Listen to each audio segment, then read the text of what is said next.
গাজার দক্ষিণাঞ্চলীয় শহর রাফা ছিল বাস্তুচ্যুত ফিলিস্তিনিদের শেষ আশ্রয়স্থল। উত্তর থেকে দক্ষিণে সরে যেতে বলার পর রাফা শহরেই আশ্রয় নেন লাখ লাখ মানুষ। তবে সম্প্রতি ইসরায়েলি বাহিনী রাফায় হামলা চালালে সেখান থেকেও পালাতে বাধ্য হন তারা। 10 লাখের বেশি মানুষ শহরটি ছেড়ে গেছেন। যদিও গাজার কোনো অঞ্চলই নিরাপদ নয়। নেতানিয়াহু বাহিনী মধ্য গাজার নুসেইরাত এবং আল বুরেজ শরণার্থী শিবিরে নতুন করে হামলা চালিয়েছে।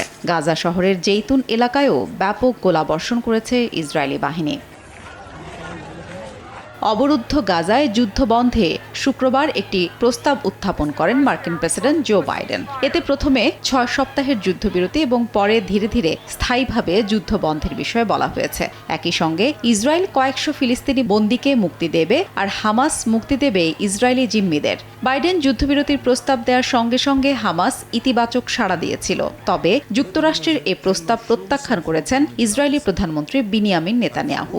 শনিবার এক বিবৃতিতে নেতানিয়াহু জানিয়েছেন, হামাসের সামরিক এবং প্রশাসনিক কাঠামো নিশ্চিহ্ন না করা পর্যন্ত যুদ্ধ বন্ধ করবেন না তিনি।